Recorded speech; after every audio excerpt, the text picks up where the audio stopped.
দুর্গাপুজোর অনুদানে ক্লাবগুলিকে চলতি বছরে 1,10,000 টাকা করে দেওয়ার কথা ঘোষণা করেছে সরকার। এমনকি বিদ্যুৎ বিলেও থাকবে ছাড়। কিন্তু যেসব ক্লাবগুলি টাকা পাচ্ছে তারা কি আদৌ টাকার হিসেব দিচ্ছে?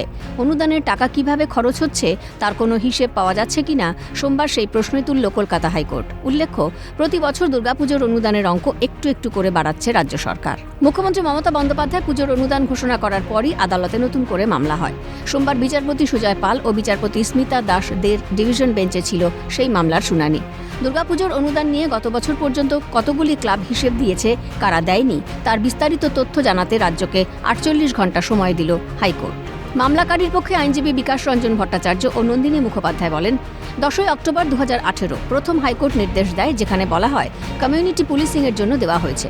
সুপ্রিম কোর্টও নির্দেশ দেয় পুলিশের মাধ্যমে এই টাকা দিতে হবে। 16 অক্টোবর 2020 কলকাতা হাইকোর্টের ডিভিশন বেঞ্চ প্রথম নির্দেশ দিয়েছিল, যেখানে বলা হয় ইউটিলাইজেশন সার্টিফিকেট দিতে হবে। সেফ ড্রাইভ, সেভ লাইফ, ভলান্টিয়ারদের ট্রেনিং, পুলিশের সঙ্গে সাধারণ মানুষের সহজ সম্পর্ক তৈরি করার মতো কাজে এই টাকা খরচ করার নির্দেশ দেওয়া হয়।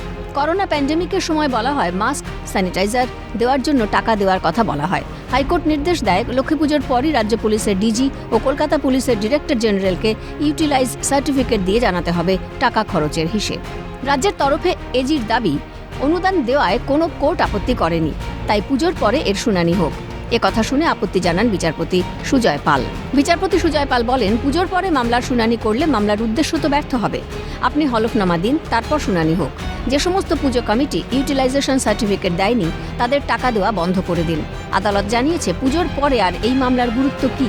কোর্ট যে বারবার সঠিক হিসেব দেওয়ার কথা বলেছে, সেই হিসেব দেওয়া হচ্ছে না বলেই এখানে অভিযোগ করা হয়েছে। ফলে সে বিষয়ে পদক্ষেপ করতে হলে পুজোর আগেই করতে হবে। হিসেব যদি না দিয়ে থাকে তাহলে তাদের বিরুদ্ধে কি ব্যবস্থা নেওয়া হয়েছে তাও জানতে চায় আদালত। বুধবার 27 আগস্ট পুজো অনুদান মামলার পরবর্তী শুনানি। অভিরূপা হাজরার রিপোর্ট, ক্যালকাটা নিউজ।